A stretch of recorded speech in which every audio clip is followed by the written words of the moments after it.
For today's video mga tol, magluluto tayo ng gulay. Yung tipong mapait pero napakasarap mga tol. Tara, samahan nyo ako magluto. Let's go!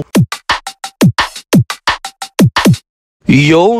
Nandito na naman tayo sa episode 7 natin mga tol. Episode 37 nga pala, ampalaya. So, ayun na nga tayo mga tol. Naghiwa tayo ng isang buong ampalaya. Syempre, tinanggalan natin siya ng buto mga tol. Tapos tol, slice lang natin siya ng ganyan. Yung ibang mga tol ginagawa, ni-slice ng pabilog. So, ako tol, gito lang ginawa ko. Tapos yan tol, pag okay na, transfer natin sa malinis na lagyanan. Tapos syempre, lagyan natin siya ng tubig mga tol. Ibababad lang sa tubig na may asin mga tol para matanggal yung pait. Binabad ko nga pala tol at least 30 minutes para sure tayo na hindi talaga siya mapait mga tol. Tapos set aside muna natin mga tol. Tapos maghiwa tayo ng ating mga aromatics mga tol. Mga 4 na ulong bawang lang mga tol. Okay na yan tol. Sakto na sa ating ampalaya. Tapos tol, syempre meron tayong kamatis mga tol. Mga 2 piraso pwede na yan. Tapos slice lang natin tol. Tapos ayun na nga tol. Binabati ko nga pala si Mario Dagoy, taga Oriental Mindoro. Tingnan pala si Ambot mga tol, taga Tacloban yan. Happy watching mga tol. Syempre mga tol, huwag natin kalimutan yung sibuyas. Always nandyan yan sa ating mga aromatics, diba? Gagamit din pala tayo tol ng itlog dito. Mga 4 na piraso lang pala tol, okay na yun para sa akin ha. Tapos tol, wag mo kalimutan yung mix.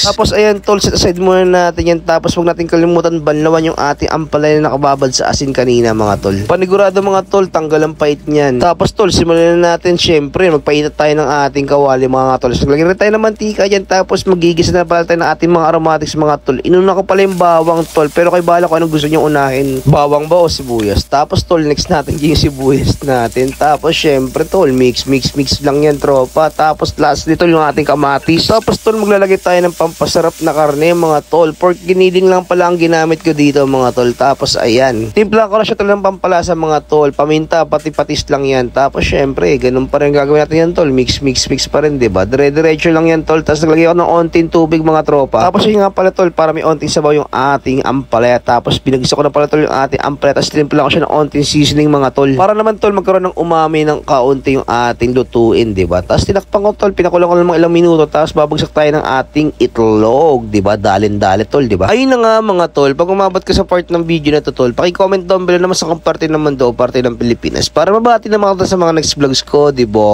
Tapos ayan tol, plating time na tayo dito. Syempre, mas masarap yan pag may partner na kanin, diba? Another dish na naman tayo mga tol. Syempre, paano gusto mo ang video, don't forget to like and follow my page mga tol. Tapos ayan tol, solid na solid talaga yan. Tapos ayan, tikiman tayo. Yun tol, tikman natin yung luto kong ginisang ampalaya na may itlog. Pero tol, best partner talaga yan pag may kanin tayo, diba? So nagready na pala ako ng kanin mga tol. Tapos nilagyan ko na siya ng ampalaya, diba? Ayun.